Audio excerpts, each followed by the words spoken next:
फरिश्ता बोला, ऐ मरियम तुम डरो नहीं, मैं अल्लाह का फरिश्ता हूँ और मैं तुमको खुशखबरी सुनाने आया हूँ। तुम्हारे पेट से एक बच्चा पैदा होने वाला है, ईसा पैदा होने वाले, अल्लाह का नबी पैदा होने वाला है। क़ालत अन्ना यकूनु ली गुलामु वलम यमससनी बशर वलम अकु बग़िया। हजरत मरियम ने कहा, मुझे बेटा कैसे पैदा होगा, मेरा तो निकाह भी नहीं हुआ है और आज तक मुझे किसी इंसान ने टच नहीं किया है और मैं कोई बच्चलन औरत भी नहीं हूँ, मुझे बेटा कहाँ से पैदा होगा, तुम कैसी बात कर रहे हो। क़ाल कज़ालिक क़ाल रब्बुकी हुवा अलय्या हय्यन वलिनजअलहु आयतन लिन्नासि व रहमतम मिन्ना। फरिश्ते ने कहा, है मरियम ये अल्लाह का ऑर्डर है, ये अल्लाह का आदेश है, ये अल्लाह का फरमान है। अल्लाह ने कह दिया है तुझे बेटा होने वाला है तो हो जाएगा। अल्लाह के लिए कुछ भी मुश्किल नहीं है, कुछ भी अल्लाह के लिए मुश्किल नहीं है, अल्लाह के लिए सब आसान है। तुझे बेटा पैदा होगा, ये अल्लाह का फैसला हो चुका है। फ़हमलतहु फ़ंतबज़त बिही मकानन क़सिया। हजरत मरियम अल्लाह ताला के हुक्म से प्रेग्नेंट हो गई, गर्भवती हो गई। उनके पेट में ईसा अलैहिस्सलाम पलने लगे। जब उनको एहसास हुआ कि मैं पेट से हो गई तो वो बैतुल मुक़द्दस से कुछ दूरी पर जाकर के रहने लगी, कुछ दूरी पर जाकर के वो गुजर बसर करने लगी। फ़अजाअहल मख़ादु इला जिज़इन नख़ला। बच्चे की पैदाइश का टाइम करीब आया, लेबर पेन का टाइम, जो दर्द ज़े जिसको बोलते हैं, बच्चे की पैदाइश का टाइम करीब आया।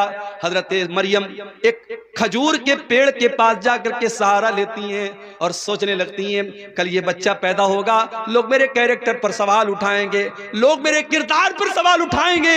एक इज्जतदार औरत को अपने किरदार और अपनी आबरू से बढ़कर के किसी चीज की चिंता नहीं होती। मरियम ने कहा, या लैतनी मित्तु क़ब्ल हाज़ा व कुन्तु नसियम मनसिया। ऐ काश मैं मर गई होती, ऐ काश मुझे कोई जानने वाला न होता, मैं भूली बसरी हो गई होती, मुझे कोई याद करने वाला न होता। फनादाहा मिन तहतिहा अल्ला तहज़नी क़द जअल रब्बुकी तहतकी सरिया। अल्लाह के फरिश्ते ने आवाज दी, ऐ मरियम घबराओ नहीं, बच्चा पैदा होने वाला है। ऐ मरियम तुम्हें प्यास लगेगी, जरा अपने नीचे देखो, अल्लाह ने नहर जारी कर दी है, नहर जारी कर दी, तुमको पानी की कोई कमी नहीं होगी। वहुज़्ज़ी इलैकी बिजिज़इन नख़लति तुसाक़ितु अलैकी रुतबन जनिया। और ऐ मरियम इस पेड़ को जरा पकड़ करके हिलाओ तो पकी हुई खजूरें तुम पर गिरेंगी, खजूर खाओ और पानी पियो और अल्लाह का शुक्र अदा करो। इससे उलमा ने ये इस्तिदलाल किया है कि हजरत ईसा की पैदाइश दिसंबर के महीने में नहीं हो सकती, क्योंकि खजूर के पकने का जो टाइम होता है वो मई और जून का महीना होता है। हजरत ईसा की पैदाइश मई और जून के महीने में हुई है, दिसंबर के महीने में नहीं हुई है। फ़इम्मा तरयिन्न मिनल बशरि अहदा फ़क़ूली इन्नी नज़रतु लिर्रहमानि सौमा फ़लन उकल्लिमल यौमा इंसिया। फरिश्ते ने कहा, ऐ मरियम अगर कोई इंसान तुमको नजर आ जाए तो कहना कि मैं अल्लाह के लिए मैंने नजर मानी है, इशारे से कहना कि मैं किसी से बात नहीं करूंगी, किसी से बातचीत मत करना। ईसा पैदा हो गए, हजरत मरियम ने अपने बच्चे को गोद में लिया। फ़अतत बिही क़ौमहा तहमिलुहु क़ालू या मरियम लक़द जीति शैअन फ़रिया। हजरत मरियम अपने दूध पीते बच्चे को अपनी गोद में लेती हैं और अपनी कौम के सामने आती हैं। कौम के लोग देखते हैं कि कुंवारी मरियम की गोद में बच्चा कहां से आ गया। कहा, है मरियम तू तो कुंवारी थी, तेरी तो शादी भी न हुई थी, ये बच्चा तू कहां से लेके आ गई। ऐ मरियम तूने बहुत बड़ा पाप किया है। या उख्त हारूना मा कान अबूकी इम्रा सौइन व मा कानत उम्मुकी बगिया। ऐ मरियम तू तो हारून की बहन है। हजरत मरियम के कोई भाई थे, उनका नाम हारून था। ऐ मरियम तू हारून की बहन है, तेरा बाप भी नेक इंसान है, तेरी माँ भी नेक औरत है, तेरी माँ भी बदचलन नहीं है। ऐ मरियम तू बदचलन कैसे हो गई। पता ये चला ये तीन रिश्ते बड़े खास होते हैं। लड़कियां अगर बिगड़ती हैं तो इन तीन रिश्तों का बहुत बड़ा रोल होता है। जिस घर के लड़के बिगड़ जाएं, जिस घर की माएँ बिगड़ जाएं और जिस घर का बाप बिगड़ जाए, उस घर की लड़कियों को बिगड़ने में देर नहीं लगेगी। अगर लड़की का भाई सही है, अगर लड़की का बाप सही है और अगर लड़की की माँ सही है तो लड़कियों के बिगड़ने के चांस बहुत कम हैं। लेकिन भाई गड़बड़ है, माँ गड़बड़ है और बाप गड़बड़ है तो लड़कियों के बिगड़ने के चांस बहुत ज्यादा हैं। लोगों ने कहा, मरियम तू हारून जैसे नेक इंसान की बहन है, तेरा बाप भी नेक इंसान है, तेरी माँ भी शरीफ औरत है, तूने ये गलत काम कैसे कर दिया? फ़अशारत इलैहि, हजरत मरियम ने अपने बच्चे की तरफ इशारा किया। क़ालू कैफ़ नुकल्लिमु मन कान फिल महदि सबिया, कौम के लोगों ने कहा, है मरियम इस दूध पीते बच्चे से हम क्या बात करें, ये क्या बोलेगा, तू क्यों नहीं बताती है किसका बच्चा है? क़ाल इन्नी अब्दुल्लाह आतानियल किताबा व जअलनी नबिया व जअलनी मुबारकन ऐनमा कुन्तु व औसानी बिस्सलाति वज़्ज़काति मा दुम्तु हय्या।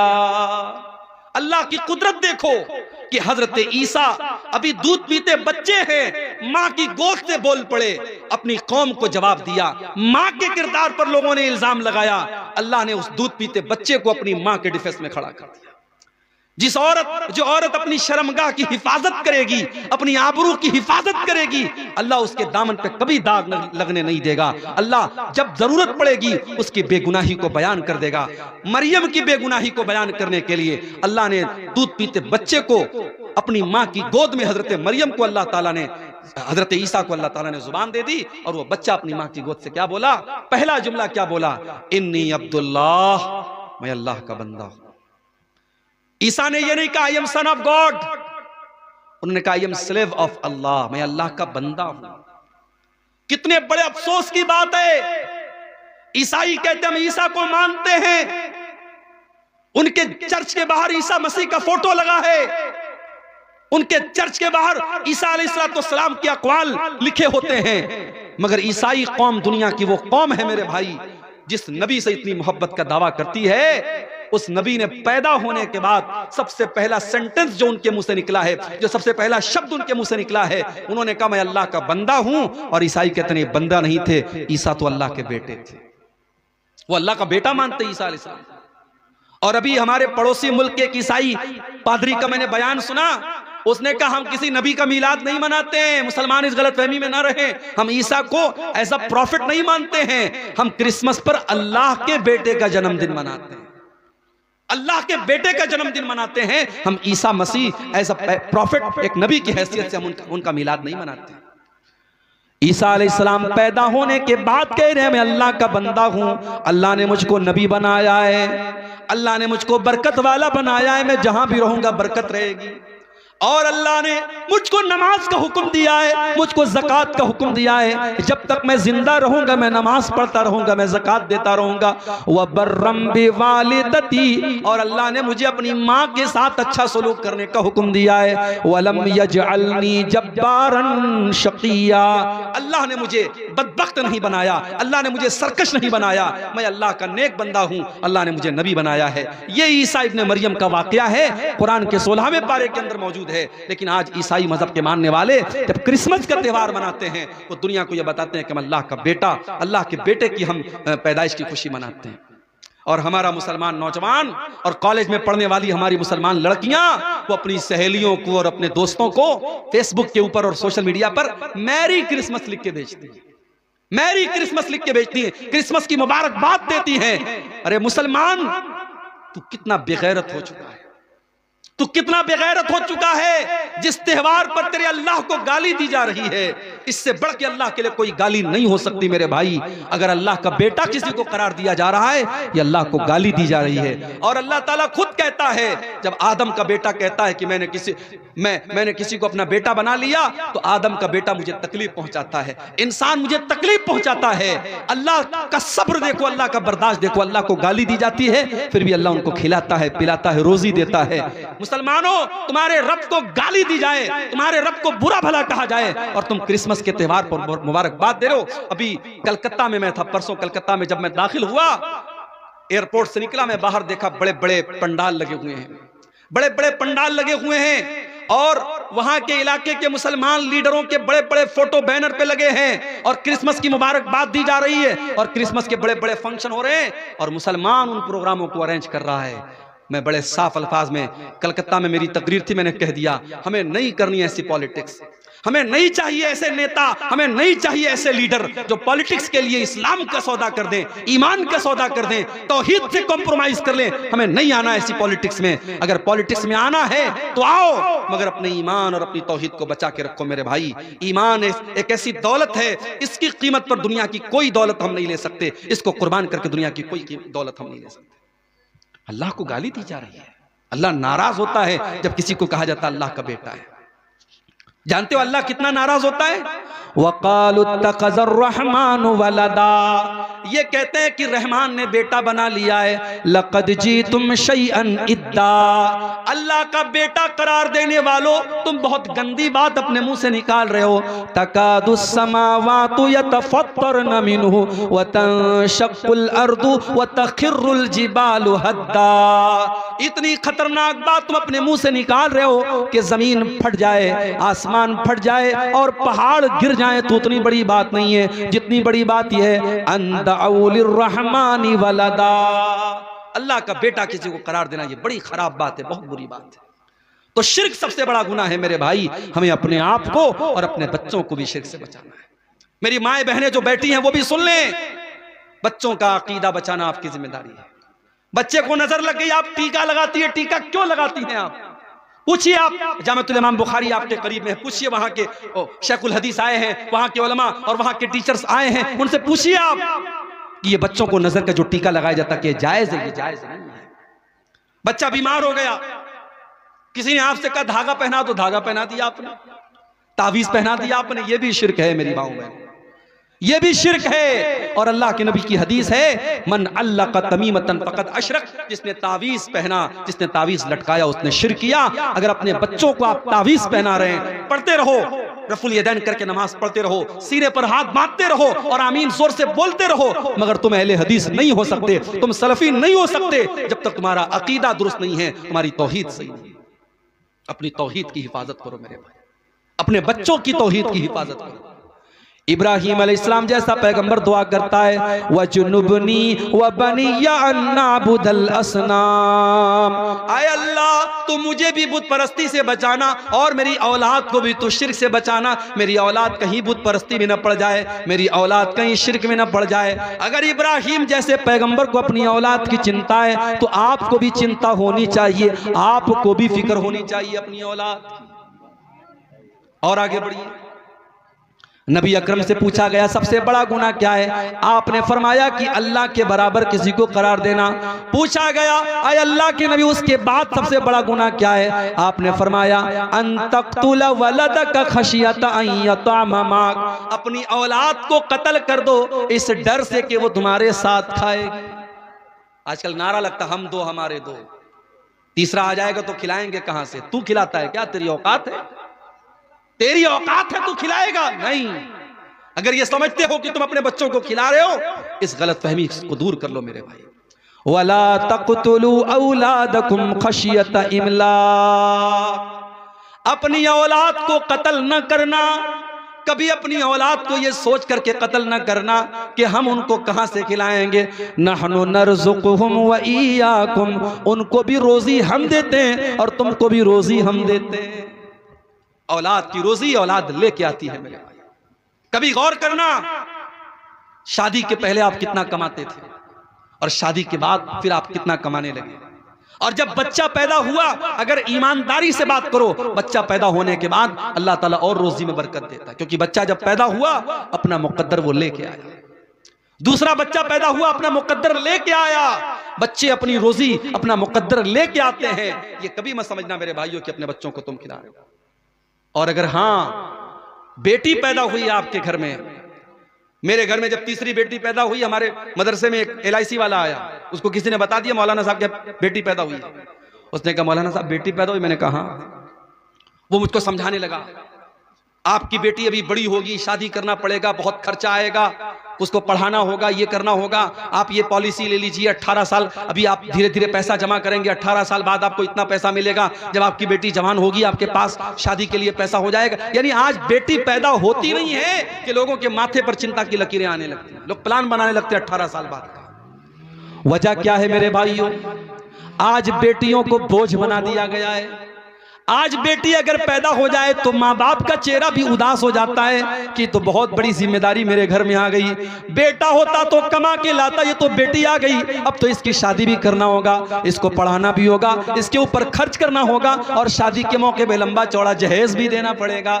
मेरे भाइयों, हमने अपने रस्मों रिवाज की वजह से और अपने झूठे रस्मों रिवाज की वजह से हमने बेटियों को बोझ बना दिया है। माफ करना, बेटी बोझ नहीं है, बेटी लानत नहीं है, बेटी तो रहमत होती है, बेटी तो जन्नत का टिकट लेकर के आती है। अल्लाह के नबी फरमाते हैं, मन आला जारियतैन हत्ता तबलुगा जा यौमल क़ियामति अना व हुवा कहातैन। आपने अपनी दोनों उंगलियों से इशारा करके फरमाया कि दो बेटियों को जिसने पाला और दो बेटियों की जिसने सही तरीके से परवरिश की, वो जन्नत में अपने नबी के साथ रहेगा। वो क़यामत के दिन इस तरीके से नबी के साथ आएगा जैसे ये दोनों उंगलियां एक दूसरे के साथ आती हैं। मगर आज 2024 शुरू होने वाला है, एक दिन के बाद 2024 शुरू हो जाएगा। हमारा भारत चांद पर पहुंच चुका है, चंद्रयान हमारा भारत का चांद पर पहुंच चुका है, मगर आज भी हर साल हमारे भारत में हजारों की तादाद में बेटियां अपनी मां के पेट में मार दी जाती हैं। एबॉर्शन कराया जाता है, उन बेटियों को मां के पेट में मार दिया जाता है। 1400 साल पहले अरब के अंदर ऐसे भी कबीले थे, बेटी पैदा होती थी उसको ले जाकर के जिंदा जमीन में गाड़ देते थे। मगर आज का इंसान इतना बेरहम हो चुका है, उस बेटी को पैदा होने भी नहीं देता है, मां के पेट में उसको खत्म कर देता है। और आप जाकर के यूट्यूब पर आप देखिए, जब एबॉर्शन किया जाता है तो बड़ी बेरहमी से उस मासूम बच्ची को या बच्चे को मां के पेट में उसके टुकड़े टुकड़े किए जाते हैं, उसके बदन का कीमा कीमा कर दिया जाता है। और वो बेचारा बच्चा जो अभी प्रोसेस में था, अभी पैदा होने वाला था, अभी मां के पेट में था, उसको दवाओं के जरिए और ऑपरेशन के जरिए खत्म कर दिया जाता है। मेरे प्यारे साथियों, औलाद को कत्ल करना ये बहुत बड़ा पाप है। और अगर औलाद को कत्ल करना बहुत बड़ा पाप है तो एक बात और मुझे कहने दीजिए, औलाद जहां आपकी 10 साल की हुई, 12 साल की हुई, बच्चों को मदरसे से छुड़ाकर काम पे लगा देना, बच्चों की तालीम से छुड़ाकर उनको काम पे लगा देना, यह भी औलाद को कत्ल करने के बराबर है। अगर आप अपने बच्चों की तालीम पर तवज्जो नहीं देते, अपने बच्चों को पढ़ाने के ऊपर तवज्जो नहीं देते, मैं कहता हूं 2 रोटी की जगह आधी रोटी खाओ, 2 टाइम के बजाय 1 टाइम खाना खाओ, मगर अपने बच्चों की तालीम से कॉम्प्रोमाइज मत करो। आपका बेटा पढ़ेगा, कल तरक्की करेगा और आपकी जिंदगी में सुकून लाएगा। और आप अगर अपने बच्चे की तालीम छुड़ा करके उसको दुनिया के काम में लगा देंगे तो कल वो आपको गाली देगा। जब जमाने के तकाजों से वो टकराएगा और उसे लगेगा काश मैं पढ़ा लिखा होता, तो अपने बाप और माँ को वो गाली देगा। मेरे भाइयों, कभी भी अपने बच्चों की तालीम अपनी माशी मुश्किलात की वजह से मत छुड़ाओ। कोशिश करो कि बच्चा हमारा तालीम जारी रखे। बच्चों की तालीम छुड़ा करके उनको काम में लगाना, ये भी औलाद को कत्ल करने के बराबर है। इस दौर में हम जानते हैं, जो लड़का पढ़ा लिखा ना हो उसकी जिंदगी बड़ी परेशानी की होती है। वो कहीं कोई नौकरी नहीं कर सकता, कहीं वो कोई किसी चीज में हिस्सा नहीं ले सकता। आज अपने बच्चों की तालीम पर तवज्जो देना भी जरूरी है। और आगे बढ़िए, तीसरी चीज, अल्लाह के नबी से पूछा गया कि फिर सबसे बड़ा गुनाह क्या है? आपने फरमाया अंतुजानिया हलील तजारिक, अपने पड़ोसी की बीवी के साथ जिना करना। जिना करना तो किसी भी औरत के साथ हराम है, मगर पड़ोसी की बीवी के साथ जिना करना ये ज्यादा बड़ा गुनाह है, क्योंकि पड़ोसी पड़ोसी के ऊपर भरोसा करता है, पड़ोसी पड़ोसी के ऊपर विश्वास करता है। अगर पड़ोसी की बीवी के साथ और पड़ोसी की बेटी के साथ और पड़ोसी की बहन के साथ कोई गलत काम करता है तो ये उसके पड़ोस का उसने हक मारा है, उसने पड़ोसी के साथ हक तलफी की है। पड़ोसी का बड़ा हक है। मेरे भाइयों, ये जिना को तीसरा बड़ा गुनाह करार दिया गया। आज जिना भी आम हो रहा है। आपके किशनगंज के इलाके में मुसलमान लड़कियों को इस्तेमाल किया जा रहा है, उनको दूसरों के बिस्तरों तक लेके जाया जा रहा है। हमारे पास ये न्यूज तक मौजूद है कि आज मुसलमान लड़कियों को वेश्यावृत्ति में डाला जा रहा है, उनके जिस्म के साथ खेला जा रहा है। ये हालात, कितनी गरीब घरों की लड़कियां हैं, आज उनके साथ ये हालात भी किए जा रहे हैं। मेरे भाई, हमें इस समाज को जिना से बचाना है। मेरे भाई, लड़की गरीब घर की हो, अमीर गरीब घर की हो, लड़का अमीर घर का हो, गरीब घर का हो, निकाह के लायक हो जाए तो उसका निकाह कर देना चाहिए, शादी कर देनी चाहिए। और शादी के रास्ते में जो रुकावटें, खत्म करो इनको। ये सहाबा का दौर नहीं है, ये ताबईन का दौर नहीं है, ये फितनों का दौर है। अगर आपने अपने बच्चों और बच्चियों की सही टाइम पर शादी नहीं की तो फितने पैदा होंगे। और अल्लाह के नबी फरमा चुके हैं, आपने फरमाया इज़ा खतब इलैकुम मिम्मन तर्ज़ौन दीनहु व खुल्क़हु फज़व्विजू। तुम्हारे लड़के के लिए, तुम्हारी लड़की के लिए जब अच्छा रिश्ता आ जाए, दीनदार घर का रिश्ता आ जाए, तो अपनी लड़कियों की शादी कर दिया करो। इल्ला तफ़अलू, अगर तुम ऐसा नहीं करोगे, तकुन फितनतुन फिल अर्ज़, तो जमीन के अंदर फितना फैल जाएगा, व फसादुन अरीज़, और बहुत बड़ा फसाद फैल जाएगा। ये इंस्टाग्राम का दौर है। आज आपकी लड़की किससे बात कर रही है, आप कितनी नजर रखेंगे? आज बहुत मुश्किल है अपनी लड़कियों के ऊपर वॉच करना और नजर रखना। आज आपके लड़के किससे चैटिंग कर रहे हैं, आज आप नजर नहीं रख पाएंगे। उनको इन फितनों से बचाना है, वो शादी के काबिल हो जाएं, जल्दी से उनकी शादी कर दो मेरे भाई। इस दौर के बहुत बड़े फितनों में से शर्मगाह का फितना है। इसीलिए अल्लाह के नबी फरमाते हैं, मन यज़मन ली मा बैन लिह्यैहि व मा बैन रिजलैहि अज़मन लहुल जन्ना। जो मुझे जुबान की गारंटी दे दे और शर्मगाह की गारंटी दे दे, मैं उसे जन्नत की गारंटी देता हूं। तो जिना से बचाना है अपने आप को। और औरत को जो पर्दे का हुक्म दिया गया और महरम गैर महरम का जो फर्क बयान किया गया और मर्द को जो हुक्म दिया गया वो अपनी निगाहों को नीची करके रखे, ये सारी चीजें इसीलिए हैं ताकि समाज से जिनाकारी और बदकारी को रोका जाए। और आगे बढ़िए, कबीरा गुनाहों में से एक और बहुत बड़ा गुनाह, अल्लाह के नबी फरमाते हैं, इज्तनिबु सबअल मुबिकात, 7 हलाक कर देने वाले गुनाहों से बचो। 7 हलाक कर देने वाले गुनाहों से बचो। नंबर 1 अल इशराक, अश्शिरकु बिल्लाह, अल्लाह के साथ शिर्क करना। नंबर 2 वस्सिहर, जादू करना। जादू करना, किसी के ऊपर जादू करना, आज ये भी हो रहा है। भाई भाई में दुश्मनी है, भाई भाई के ऊपर जादू करवा रहा है।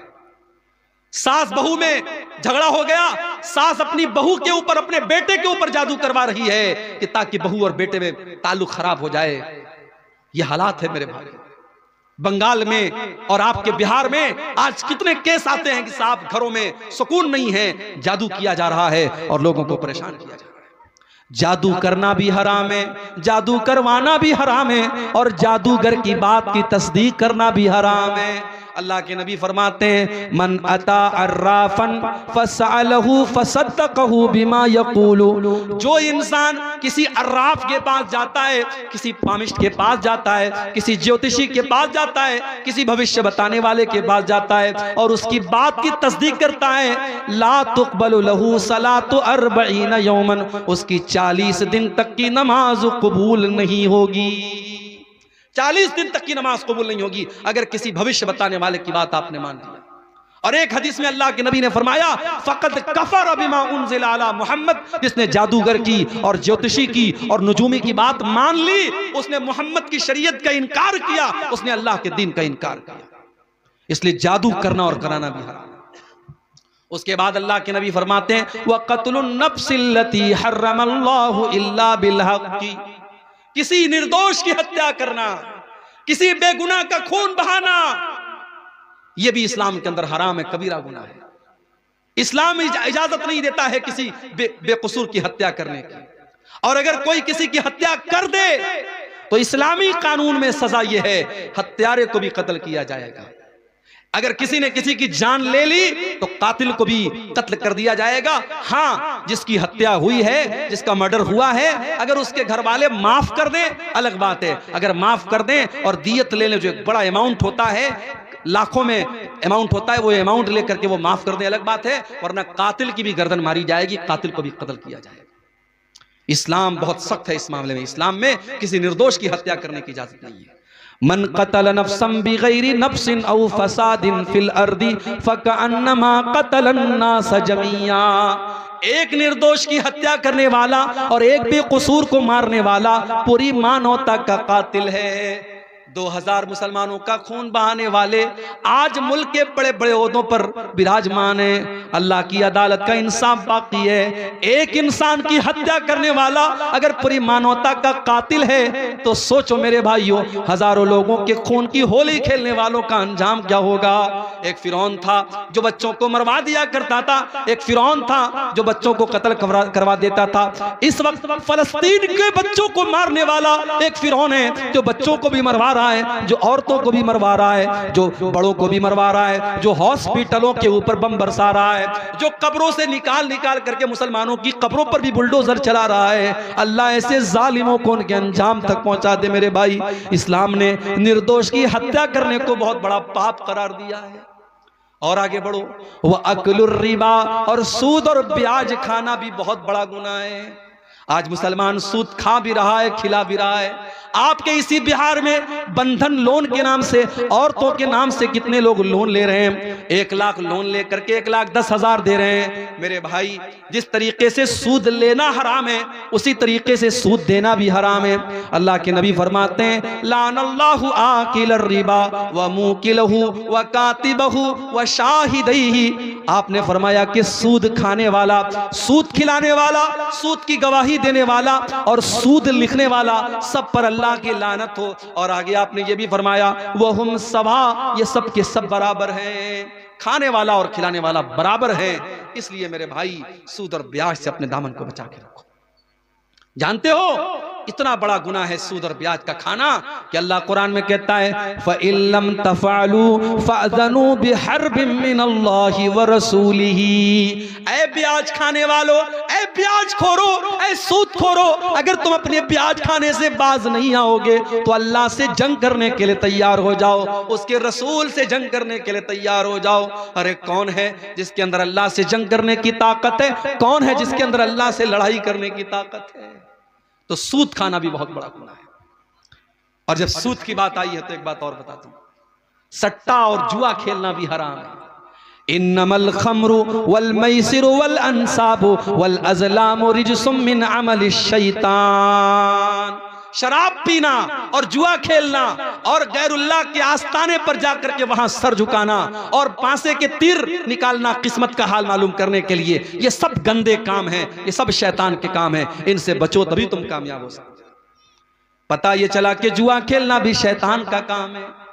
किसी जमाने में ताश के पत्तों से जुआ खेला जाता था, अब मोबाइल का दौर आ गया, अब टेक्नोलॉजी का दौर आ गया, अब इंटरनेट के ऊपर बहुत सारे ऐप आ गए।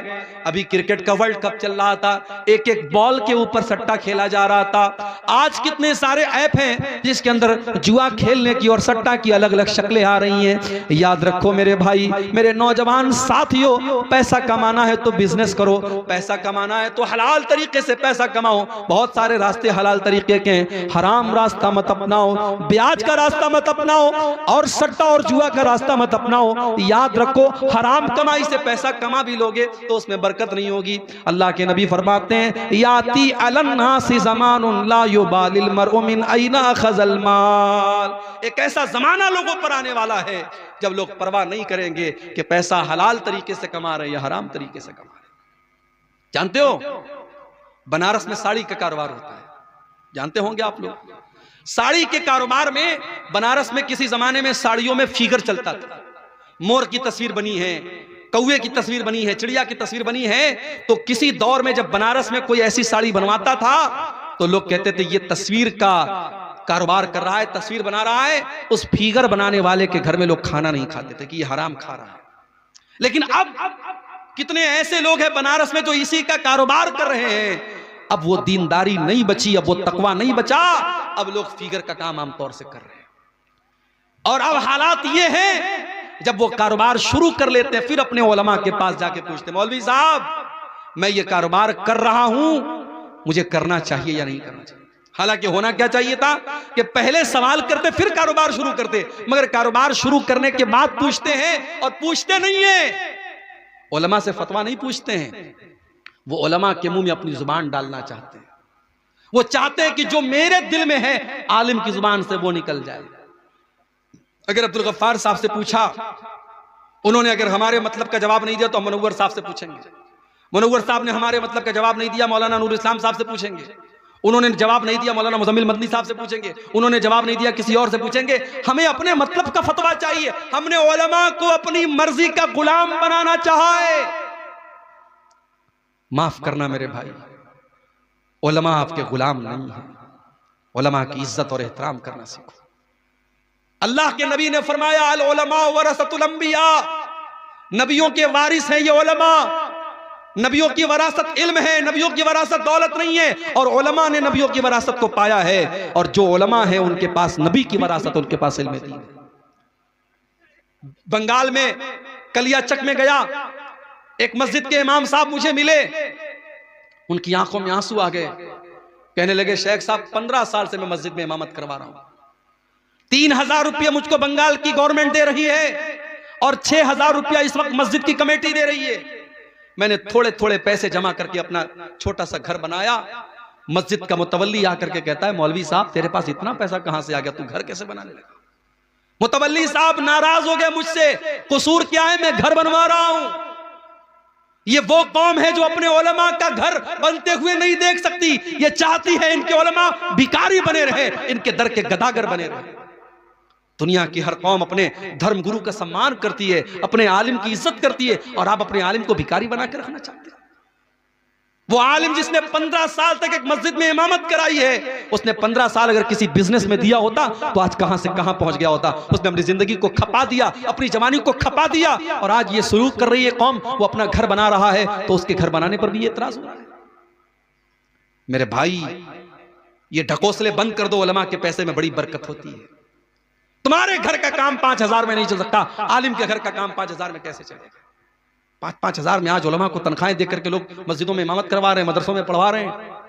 और इतना ही नहीं, इमाम साहब के लिए मस्जिद में छोटी सी कोठरी बनाई गई। इमाम साहब की कोठरी इतनी छोटी सी रखी जाती है कि इमाम साहब पैर फैला के सोए तो सर अलग दीवार में लड़े, पैर अलग दीवार में लड़े, इतनी बड़ी बस कोठरी होनी चाहिए। क्या मजाल है कि इमाम साहब अपनी फैमिली के साथ रह सके। इमाम साहब 6 महीने में छुट्टी लेके तब जाएंगे फैमिली से मिलने के लिए। इमाम साहब के बच्चे अपने बाप के रहने के बावजूद यतीमी की जिंदगी गुजारे, उसकी बीवी बेवा की जिंदगी गुजारे, और हम और आप अपनी बीवियों के साथ, अपने बच्चों के साथ ऐश व आराम की जिंदगी गुजारे। ये कौन सा इंसाफ है मेरे भाई? अगर आपको अपनी फैमिली के साथ रहने का अधिकार है, अगर आपको अपने बीवी बच्चों के साथ रहने का अधिकार है, तो उस आलिम दीन को भी अपने बीवी बच्चों के साथ रहने का अधिकार है। उसके बच्चों को जीते जी यतीम क्यों बनाते हो? उसकी बीवी को जीते जी बेवा क्यों बनाते हो? अगर अपनी मस्जिदों में अपने इमामों के कमरे बनाते हो तो कान खोल करके सुन लो। अगर जर्रा बराबर अपने आलिम की इज्जत करते हो तो उस आलिम के लिए एक फैमिली क्वार्टर का भी इंतजाम करो। और एक बात और कह दूं, उलमा फरिश्ते नहीं है। ये उलमा आपके बीच के इंसान ही हैं। जो तकाजे आपके साथ हैं इनके साथ हैं, जो कमजोरियां आपके साथ हैं इनके साथ हैं। अगर आप गुनाह और गलती के काम करते हैं और कर सकते हैं, उलमा से भी सरजद हो सकता है, उनको फरिश्ता मत समझना। लेकिन अगर उलमा से गलती हो जाए तो उनकी इस्लाह की कोशिश करो। तुम्हें नजर आ गया फला आलिम ने कोई गलत काम कर दिया, अकेले में ले जाके समझा दो, मौलवी साहब समाज पर बड़ा गलत असर पड़ेगा। हमारे यहां तो साहब बाल की खाल निकाली जाती है। इमाम साहब ने अगर सजदा थोड़ा लंबा कर दिया, इशा की नमाज थोड़ी लंबी पढ़ा दी, हम चाय की दुकानों पे बैठ के और पान की दुकानों पे बैठ के तबसरा करते हैं, साहब मौलवी साहब ने नमाज बड़ी लंबी पढ़ा दी। तुम्हारे बाप का नौकर है, तुमसे पूछ के नमाज पढ़ाएगा। इज्जत नहीं है आपकी नजर में उलमा की। जरा सी कोई बात हो हम फट से कहते हैं हम इस इमाम के पीछे नमाज नहीं पढ़ेंगे। तेरे नमाज न पढ़ने से क्या उस इमाम की इमामत खतरे में पड़ जाएगी? फितने न पैदा करो मेरे भाई, अपने उलमा की इज्जत करो, उनकी गीबत न किया करो, उनकी बुराई न किया करो। अल्लामा इब्ने असाकिर ने लिखा है, लुहूमुल उलमाई मसमूमा, उलमा के गोश्त जहरीले होते हैं। क्या मतलब? जब हम किसी की गीबत करते हैं, शरीयत कहती है हम उस अपने मरे हुए भाई का गोश्त खाते हैं। जब हम किसी की गीबत करते हैं गोया हम उसका गोश्त खा रहे हैं। जब हम उलमा की गीबत करते हैं तो समझो हम जहरीला गोश्त खा रहे हैं, यानी उसका गुनाह और ज्यादा पड़ेगा, क्योंकि आप एक आलिम की गीबत कर रहे हैं। अपनी जुबान की हिफाजत करो मेरे भाई, उलमा का मकाम दो, उलमा की कद्र करो। कबीरा गुनाहों में से गुनाह ये भी है मेरे भाइयों, सूद खाना और ब्याज खाना, वह अक्लो माल यतीम, और यतीम का माल खाना।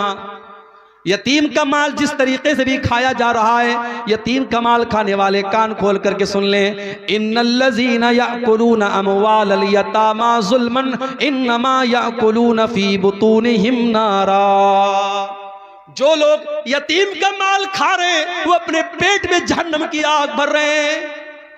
यतीम बेचारा बेसहारा होता है। यतीम हो सके तो यतीम की मदद कर दो, हो सके तो यतीम को सहारा दे दो, यतीम का माल हड़पने की कोशिश मत करो। भाई का इंतकाल हो गया, भतीजे यतीम हैं। जिस चचा को कुरान की आयत कभी नहीं याद आई, शरीयत कभी याद नहीं आई, भाई मर गया, शरीयत याद आ गई।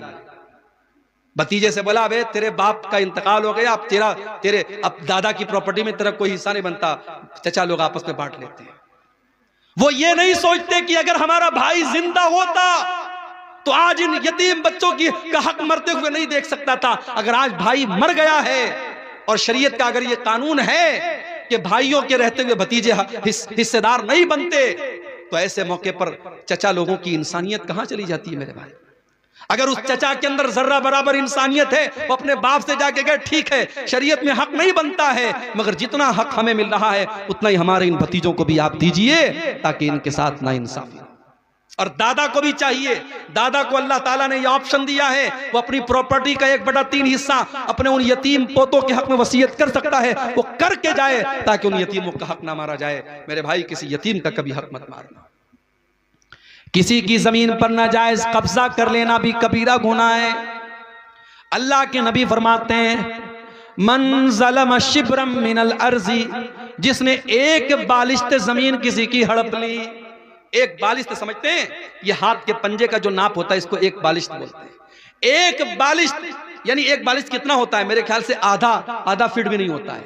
आधा फीट भी अगर किसी की जमीन आपने नाजायज हड़प ली, अल्लाह के नबी फरमाते हैं, तुव्विक़हू मिन सब'i अर्दीन यौमल क़ियामा, 7 जमीनों का तौक उसकी गर्दन में डाला जाएगा। या भाई बहन का पूरा हिस्सा डकार लेता है।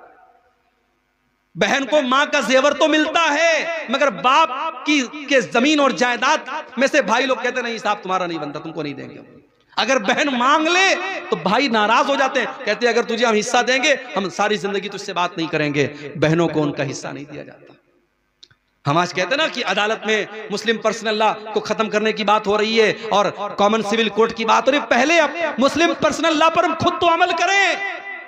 मुस्लिम पर्सनल लॉ ये कहता है कि बाप अगर मर गया है और 1 लाख रुपया छोड़ के गया है और 2 बहनें और 1 भाई को छोड़ के गया है, तो 50,000 भाई को मिलेगा और 25,000 दोनों बहन को मिलेगा। लेकिन यहां तो पूरा 1 लाख भाई डकार जाता है, बहन को 1 पैसा नहीं देता है। याद रखो मेरे भाई, अगर आपने किसी की वरासत हड़प ली, वतअकुलून तुरास अकलन लम्मा वतुहिब्बूनल माल हुब्बन जम्मा, तुम लोगों की वरासत समेट समेट के खा जाते हो और माल से बहुत मोहब्बत करते हो। कल्ला, कर लो, ऐसा करने वाले कर लो, एक दिन ऐसा आएगा अल्लाह की बारगाह में तुमको इंसाफ देना पड़ेगा, तुमको हिसाब देना पड़ेगा।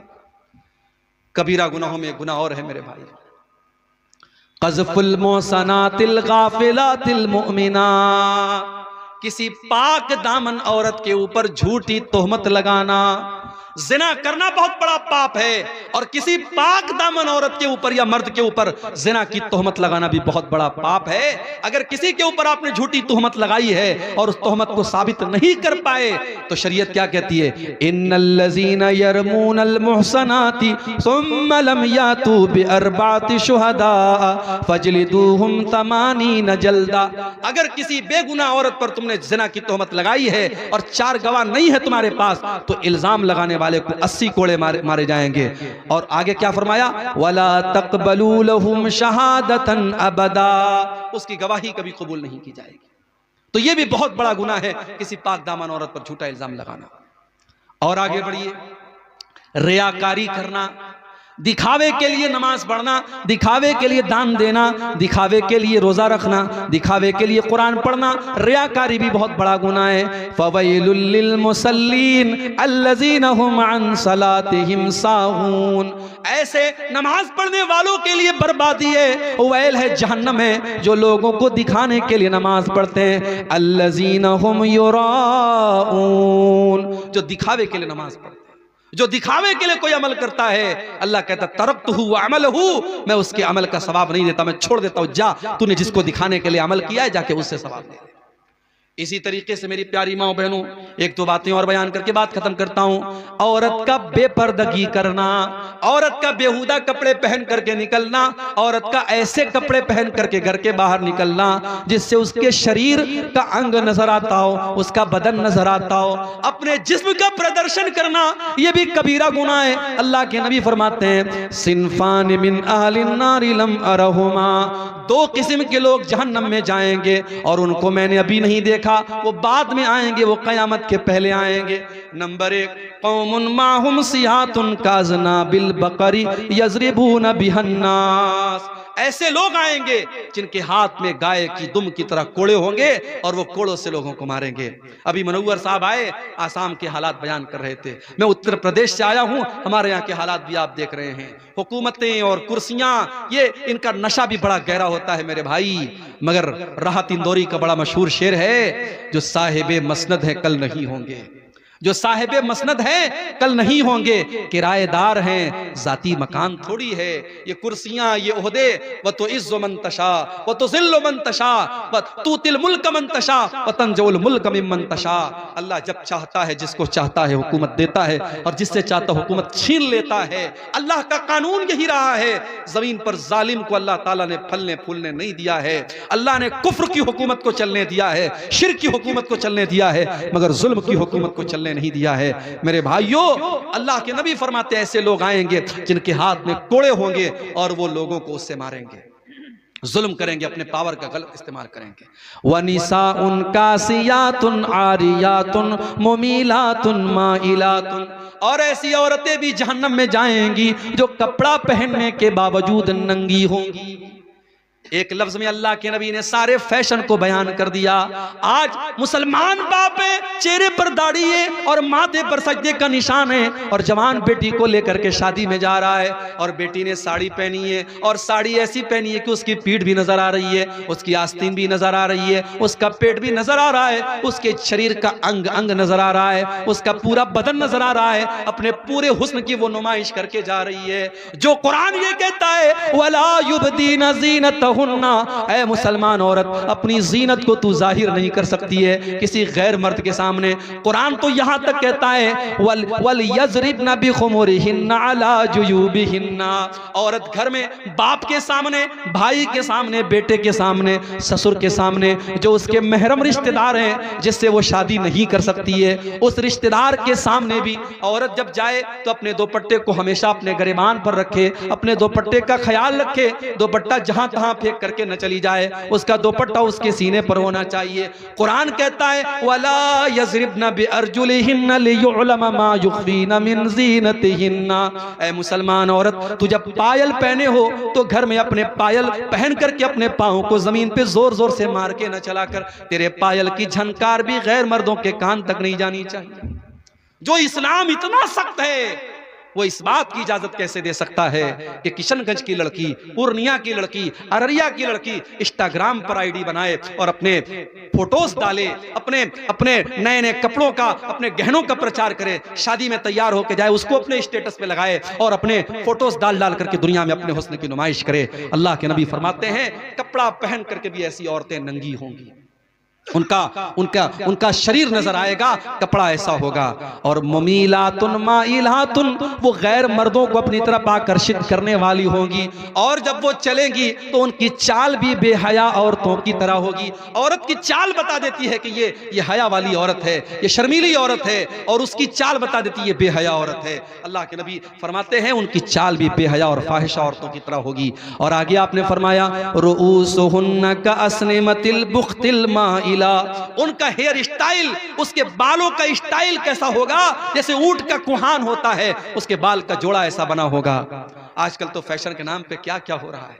ब्यूटी पार्लर में काली कलूटी औरत जाती है और अंदर से बिल्कुल बॉलीवुड की हीरोइन बनके निकलती है। वो आईब्रो को सेट करवा रही है, अपने होठों में इंजेक्शन देकर के होठों को मोटा कर रही है, और इतना मेकअप हो रहा है कि अल्लाह की पनाह है। याद रखो मेरी बहनों, याद रखो मेरी माओ, मेकअप के नाम पर कोई ऐसा काम करना जो अल्लाह की फितरत को बदल दे, जो अल्लाह की तख्लीक को बदल दे, हराम है। जो नेचुरल ब्यूटी है, जो अल्लाह ने खूबसूरती दी है, उसको अपने लिए काफी समझो। ऐसी औरतें जो अपने हेयर स्टाइल को ऊंट के कुहान की तरह बनाएंगी, अल्लाह के नबी फरमाते हैं ला यदखुलनल जन्ना, ऐसी औरतें जन्नत में नहीं जाएंगी, वला यजिदन रिहा, और जन्नत की खुशबू भी ये नहीं पा सकती। इसी तरीके से कबीरा गुनाहों में से गुनाह ये भी है कि इंसान अपने बाप को बुरा भला कहे। सहाबा ने कहा अल्लाह के नबी अपने बाप को कौन बुरा भला कहता है? कहा जब तुम किसी के बाप को बुरा भला कहते हो, किसी को माँ की गाली देते हो, किसी के बाप को बुरा भला कहते हो, और जवाब में वो तुम्हारी माँ को और तुम्हारे बाप को बुरा भला कहता है, तो इनडायरेक्ट तुम अपनी माँ को और अपने बाप को बुरा भला कह रहे हो। आजकल ये भी बड़ा चलता है, दोस्त लोग आपस में बैठते हैं, एक दूसरे को माँ की गाली देते हैं, फिर वो इसको माँ की गाली देता है। खबरदार, हराम है, अपनी जुबान को गालियों से महफूज रखो। अपने माँ बाप की लानत और उन पर गाली का सबब मत बनो। और याद रखो, वालिदैन को सताना और वालिदैन को दुख देना, वालिदैन को तकलीफ देना, ये भी बहुत बड़ा गुनाह है। उकूकुल वालिदैन, वालिदैन को सताना और तकलीफ देना, ये भी बहुत बड़ा गुनाह है। कुरान कहता है वक़ज़ा रब्बुका अल्ला ताबुदू इल्ला इय्याहु व बिल वालिदैनि इहसाना। अपने माँ बाप के साथ अच्छा सलूक करो। इम्मा यबलुगना इंदकल किबर अहदुहुमा औ किलाहुमा फला तकुल लहुमा उफ्फिन वला तन्हरहुमा व कुल लहुमा कौलन करीमा। अगर हमारे माँ बाप बुढ़ापे में मिले हैं, किस्मत समझो अपनी, तकदीर समझो अपनी। कितने नौजवान हैं तरसते हैं कि काश मेरे बूढ़े माँ बाप होते। तुम्हारे माँ बाप अगर तुमको बुढ़ापे में मिले हैं, उनकी कद्र करो, उनकी इज्जत करो, उनसे मोहब्बत के साथ पेश आओ, उनको उफ भी मत कहो, उनसे जब भी बात करो अदब से बात करो। वक़्फ़िज़ लहुमा जनाहज़्ज़ुल्लि मिनर रहमा, और अपने माँ बाप के लिए अपनी रहमत के बाजुओं को बिछा दो। वक़ुर रब्बिरहमहुमा कमा रब्बयानी सगीरा, और दुआ करो कि ऐ परवरदिगार मेरे माँ बाप पर रहम फरमा, जिस तरीके से बचपन उन्होंने मुझको पाला है।